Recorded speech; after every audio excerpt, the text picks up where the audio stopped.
सर्वशक्तिमान परमेश्वर के वचनों के पाठों का संग्रह।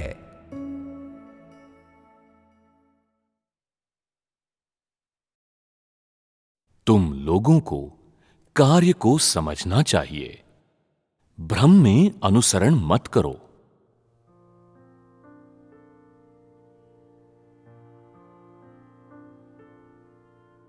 आज ऐसे बहुत से लोग हैं जो भ्रमित तरीके से आस्था रखते हैं। तुम लोगों के अंदर जिज्ञासा बहुत अधिक है, आशीषों को प्राप्त करने की इच्छा बहुत अधिक है और जीवन खोजने की आकांक्षा बहुत कम है। आजकल लोग यीशु में अपने विश्वास को लेकर उत्साह से भरे हुए हैं। यीशु उन्हें वापस स्वर्गिक घर में ले जाने वाला है, तो वे विश्वास कैसे न करें। कुछ लोग जीवन भर विश्वासी रहे हैं, 40 या 50 वर्षों तक विश्वास रखने के बाद भी वे बाइबल पढ़ते हुए कभी थकते नहीं। इसका कारण यह है कि उनका मानना है कि चाहे कुछ भी हो जाए, जब तक उनमें आस्था है तब तक वे स्वर्ग जा पाएंगे। तुम लोग केवल कुछ ही सालों से इस पथ पर परमेश्वर के पीछे चल रहे हो, लेकिन तुम्हारे कदम पहले ही लड़खड़ा गए हैं। तुम लोगों ने सहनशीलता खो दी है, क्योंकि आशीष प्राप्त करने की तुम लोगों की इच्छा कुछ ज्यादा ही मजबूत है। तुम लोगों का इस सच्ची राह पर चलना आशीष प्राप्त करने की तुम्हारी इच्छा और तुम्हारी जिज्ञासा द्वारा संचालित है। तुम लोगों को कार्य के इस चरण के विषय में बहुत समझ नहीं है। आज जो कुछ मैं कह रहा हूं, वो अधिकतर उन लोगों पर लक्षित नहीं है जो यीशु में विश्वास रखते हैं। नहीं, मैं ये उनकी धारणाओं का विरोध करने के लिए कह रहा हूं। वास्तव में जिन धारणाओं का खुलासा किया गया है, ये वही हैं जो तुम लोगों के अंदर मौजूद हैं, क्योंकि तुम लोग समझते नहीं कि बाइबल को क्यों त्याग दिया गया है। मैं क्यों कहता हूं कि यहोवा का कार्य पुराना हो गया है, या मैं क्यों कहता हूं कि यीशु का कार्य पुराना हो गया है।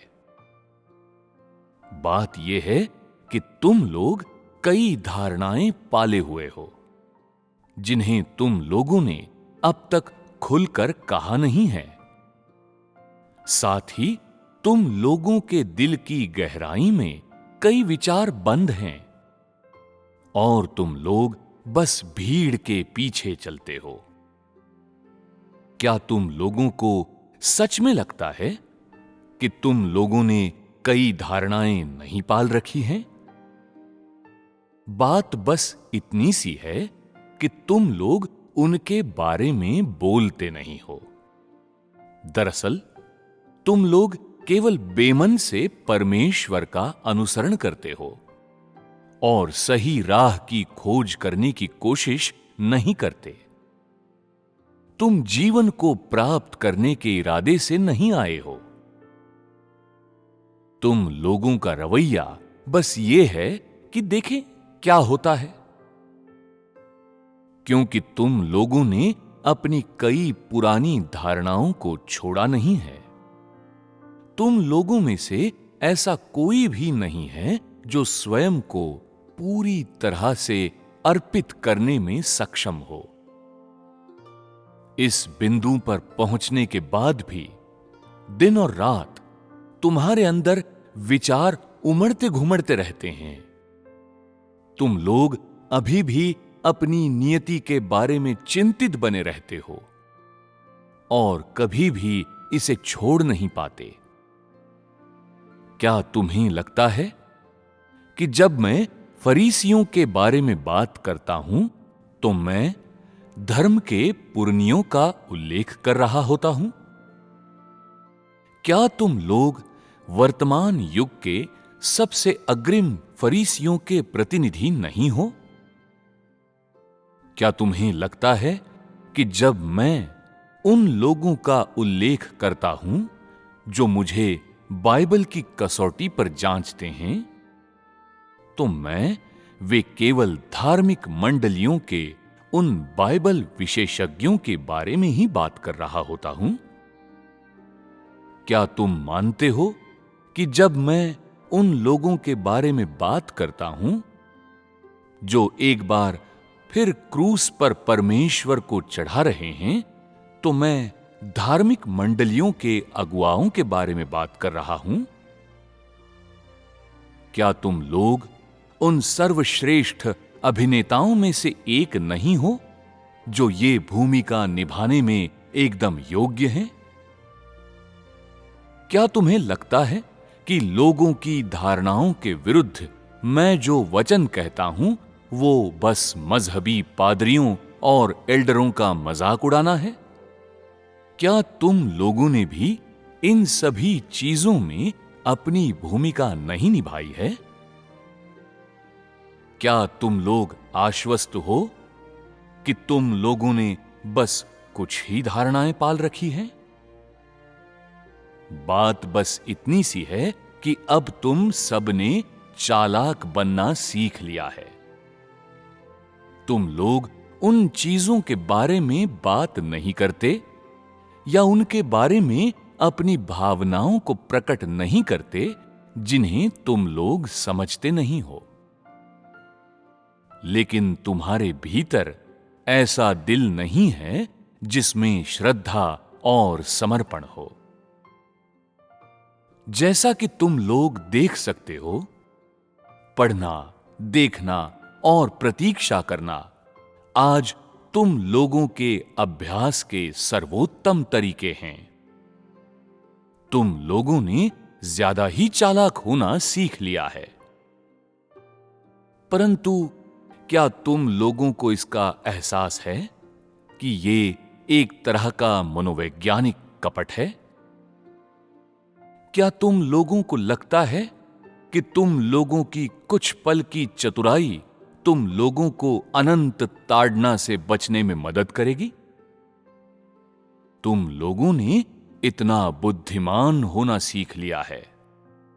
और तो और कुछ लोग तो मुझसे ऐसे प्रश्न करते हैं, किसी दिन जब धार्मिक जगत के लोग मुझसे पूछेंगे, तुम लोगों के परमेश्वर ने एक भी चमत्कार क्यों नहीं किया है, मैं उन्हें कैसे समझाऊं?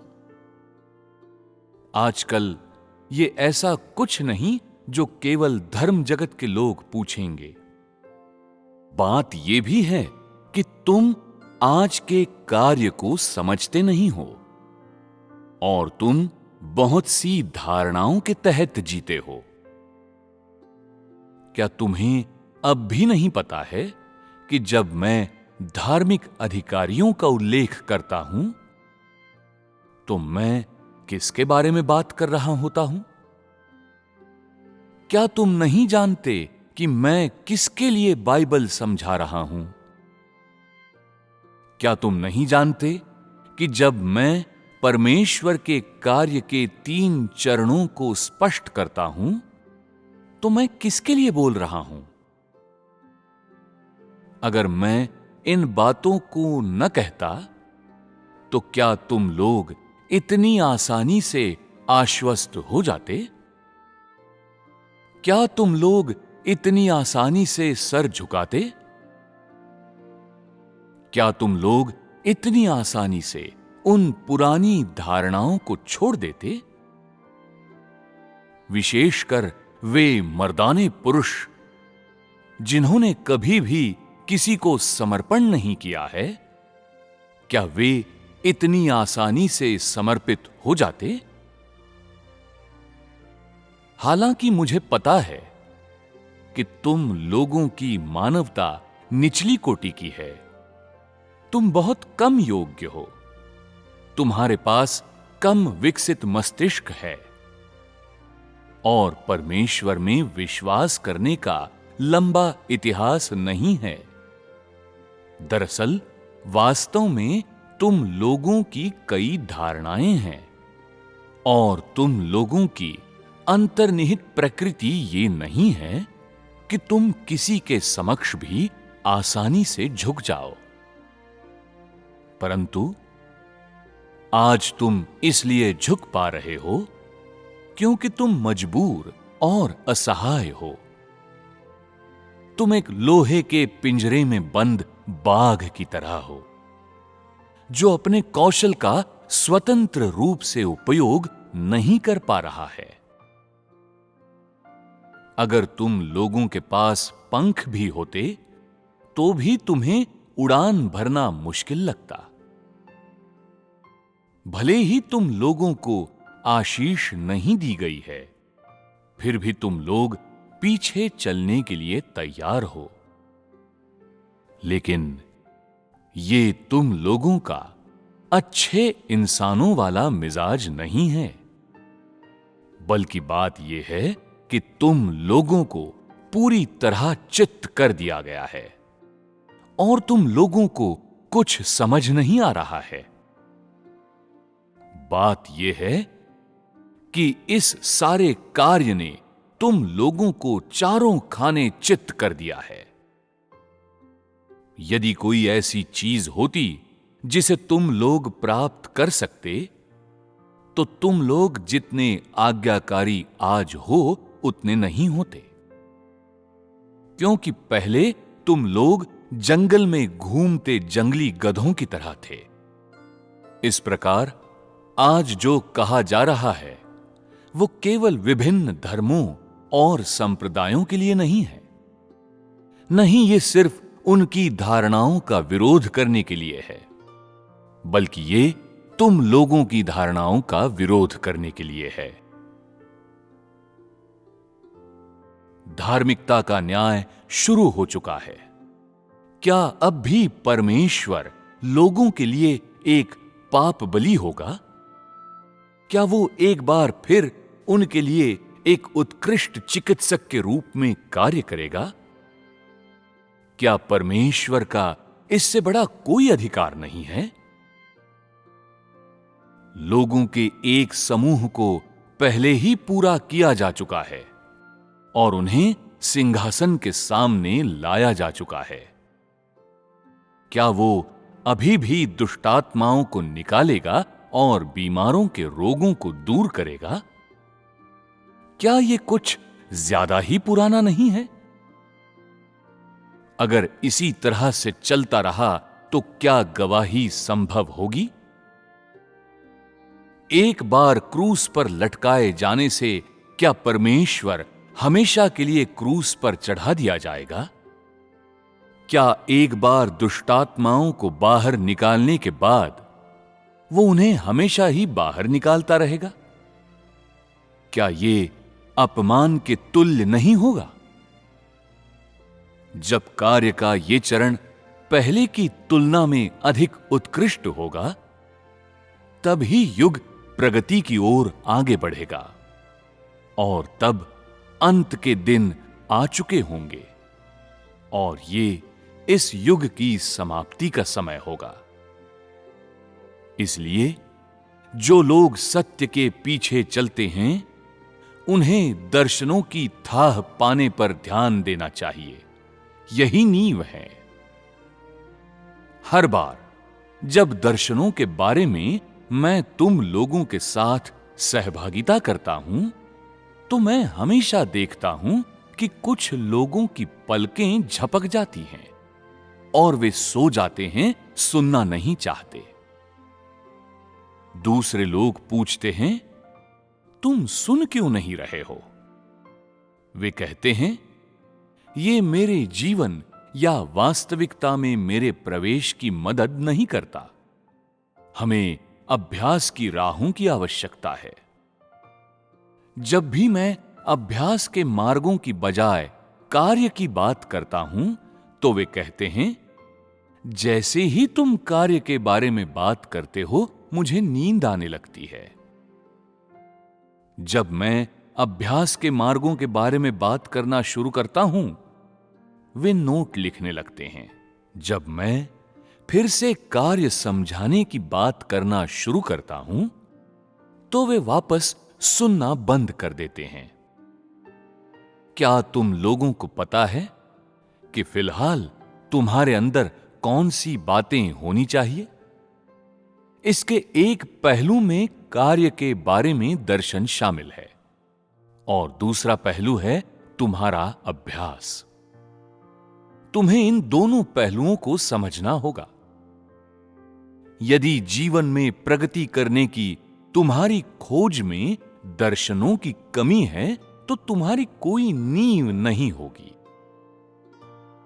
यदि तुम्हारे पास केवल अभ्यास के मार्ग हैं और दर्शन बिल्कुल भी नहीं है, और पूरी प्रबंधन योजना के कार्य की कोई भी समझ नहीं है, तो तुम बेकार हो।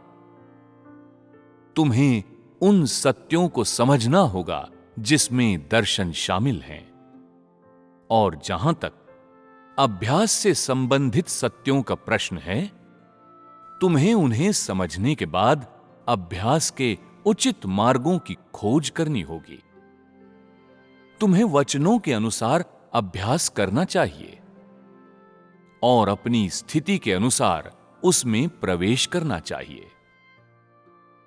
दर्शन नींव है, और यदि तुम इस तथ्य पर ध्यान नहीं देते, तो तुम अंत तक अनुसरण नहीं कर सकोगे। इस तरह अनुभव करना या तो तुम्हें भटका देगा या तुम्हें नीचे गिराकर विफल कर देगा। तुम्हारे लिए सफल होने का कोई रास्ता नहीं होगा। जिन लोगों की नींव में महान दर्शन नहीं है, वे विफल ही होते हैं, सफल नहीं हो सकते। तुम मजबूती से खड़े नहीं रह सकते हो। क्या तुम जानते हो कि परमेश्वर के अनुसरण में क्या शामिल होता है? क्या तुम जानते हो कि परमेश्वर में विश्वास करने का अर्थ क्या है?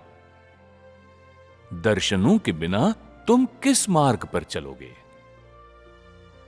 आज के कार्य में यदि तुम्हारे पास दर्शन नहीं है, तो तुम किसी भी हाल में पूरे नहीं किए जा सकोगे। तुम किस पर विश्वास करते हो?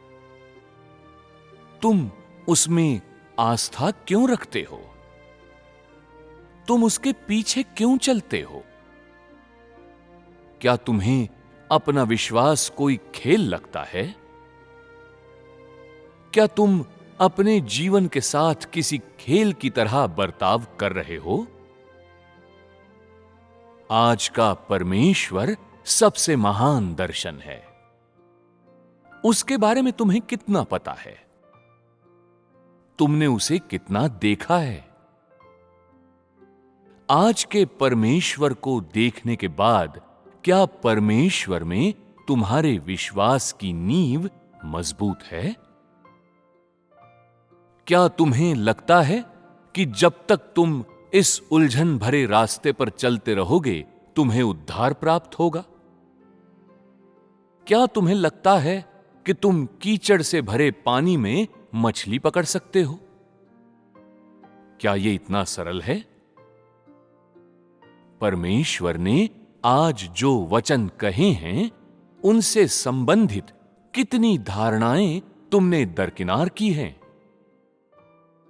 क्या तुम्हारे पास आज के परमेश्वर का कोई दर्शन है? आज के परमेश्वर के बारे में तुम्हारी समझ क्या है? तुम हमेशा मानते हो कि उसके पीछे चलकर तुम उसे प्राप्त कर सकते हो। उसे देखकर तुम उसे प्राप्त कर सकते हो और कोई भी तुम्हें हटा नहीं सकेगा। ऐसा न मान लो कि परमेश्वर के पीछे चलना इतनी आसान बात है।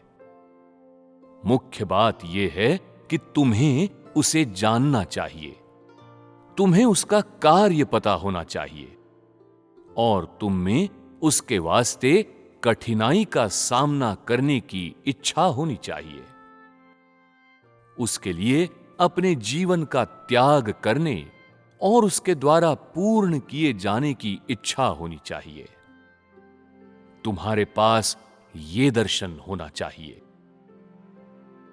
अगर तुम्हारे ख्याल हमेशा अनुग्रह पाने की ओर झुके रहते हैं तो यह नहीं चलेगा। यह मानकर न चलो कि परमेश्वर यहां केवल लोगों के आनंद और केवल उन पर अनुग्रह बरसाने के लिए है। अगर तुम ऐसा सोचते हो तुम गलत होगे।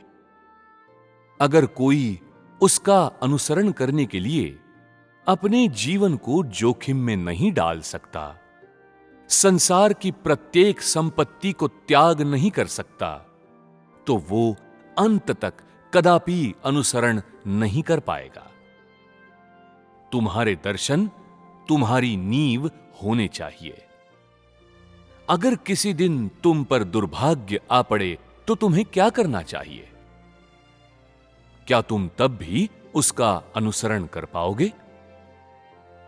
तुम अंत तक अनुसरण कर पाओगे या नहीं, इस बात को हल्के में न कहो। बेहतर होगा कि तुम पहले अपनी आंखों को अच्छे से खोलो और देखो कि अभी समय क्या है।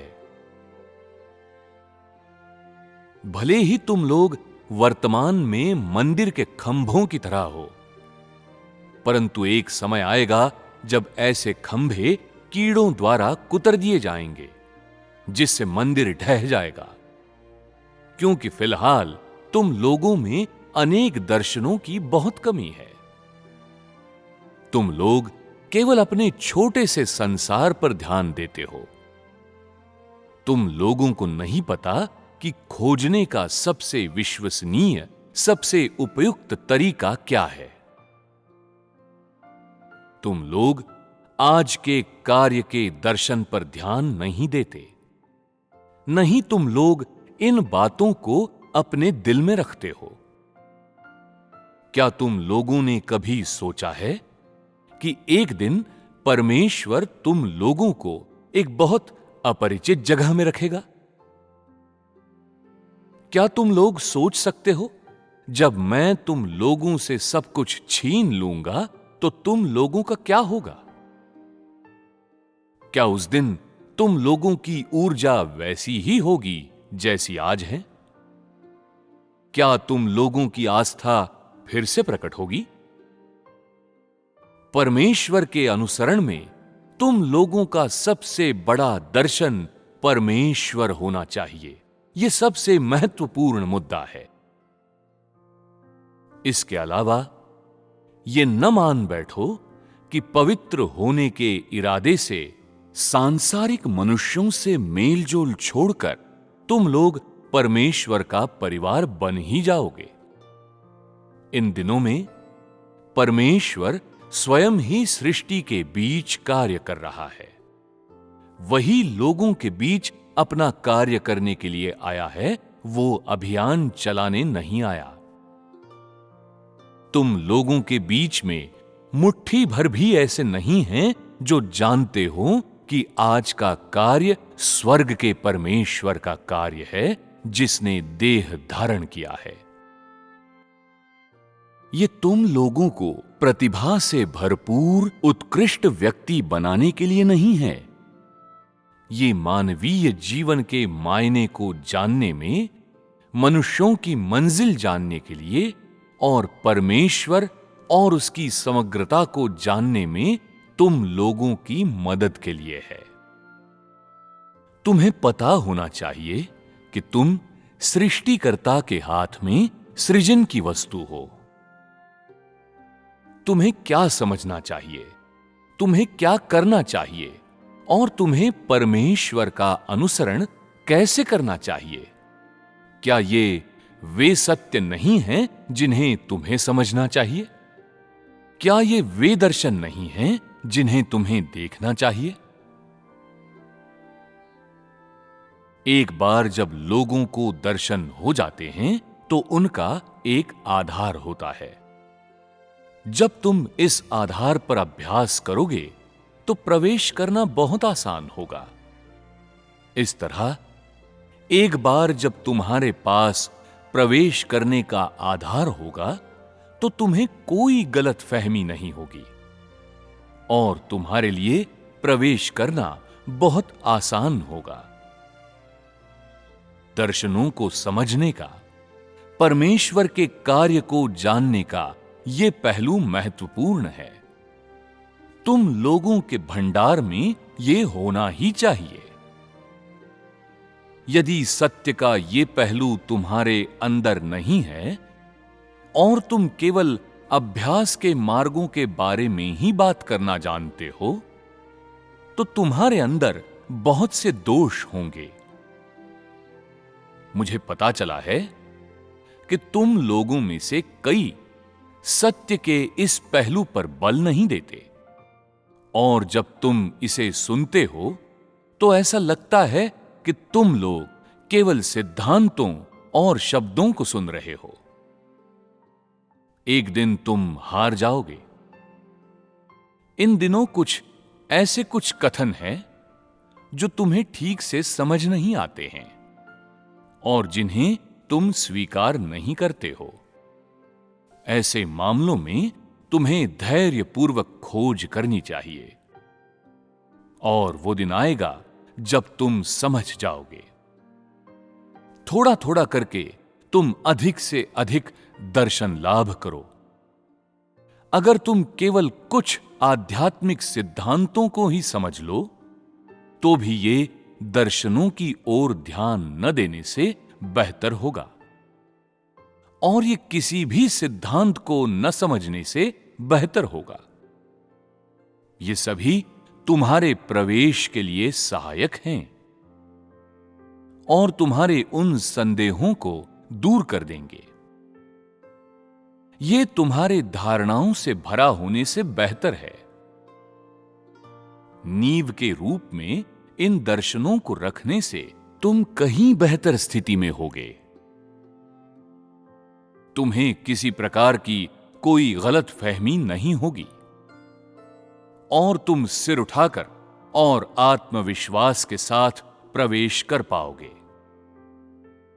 हमेशा इतने भ्रमित और संदेह युक्त होकर अनुसरण करने का क्या लाभ? क्या ये रेत में मुंह छिपाने जैसा नहीं है? विश्वास के साथ और सिर उठाकर राज्य में प्रवेश करना कितना अच्छा होगा। इतनी गलत फहमियां पालने से क्या लाभ? क्या तुम अपने पैर पर कुल्हाड़ी नहीं मार रहे हो? एक बार जब तुम्हें यहोवा के कार्य, यीशु के कार्य और कार्य के इस चरण की समझ प्राप्त हो जाएगी तो तुम्हारे पास एक आधार होगा। इस पल तुम्हें यह बहुत सरल लग सकता है।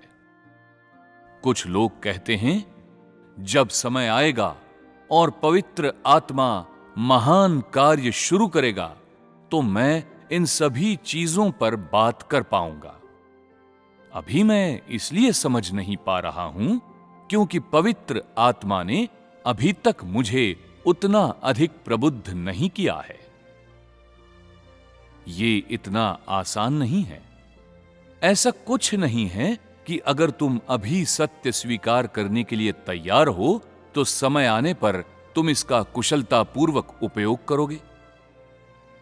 ऐसा होगा आवश्यक नहीं है। तुम मानते हो कि तुम वर्तमान में बहुत अच्छी तरह से तैयार हो और तुम्हें उन धार्मिक लोगों और महानतम सिद्धांतकारों को जवाब देने में कोई समस्या नहीं होगी। यहां तक कि उन्हें खारिज करने में भी कोई दिक्कत नहीं आएगी। क्या तुम वास्तव में ऐसा कर पाओगे? अपने इस सतही अनुभव के साथ तुम किस समझ की बात कर सकते हो? सत्य से युक्त होकर, सत्य की लड़ाई लड़ते हुए परमेश्वर के नाम की गवाही देना, यह सब वैसे नहीं है जैसा तुम सोचते हो। कि जब तक परमेश्वर कार्य कर रहा है सब कुछ पूरा हो जाएगा। उस समय तक शायद तुम कुछ प्रश्नों से स्तब्ध हो जाओ और फिर तुम अचंभित रह जाओगे। मुख्य बात यह है कि कार्य के इस चरण के बारे में तुम्हारे पास स्पष्ट समझ है या नहीं, और तुम वास्तव में इस बारे में कितना समझते हो। यदि तुम शत्रु शक्तियों पर विजय नहीं पा सकते या तुम धार्मिक शक्तियों को पराजित नहीं कर सकते, तो फिर क्या तुम बेकार की वस्तु नहीं होगे? तुमने आज के कार्य का अनुभव किया है, इसे अपनी आंखों से देखा है और इसे अपने कानों से सुना है। लेकिन अगर अंत में तुम गवाही न दे पाओ, तो क्या फिर भी तुम्हारी इतनी जुर्रत होगी कि तुम जीवित बने रह सको? तुम किसका सामना कर पाओगे? अभी ऐसा न सोचो कि ये इतना सरल होगा। भविष्य का कार्य उतना सरल नहीं होगा जितनी तुम कल्पना करते हो। सत्य की लड़ाई लड़ना इतना आसान नहीं है, इतना सीधा नहीं है। इस वक्त तुम्हें तैयार रहने की आवश्यकता है। यदि तुम सत्य से युक्त नहीं हो, तो जब समय आएगा और पवित्र आत्मा अलौकिक तरीके से काम नहीं कर रहा होगा, तो तुम भ्रमित हो जाओगे।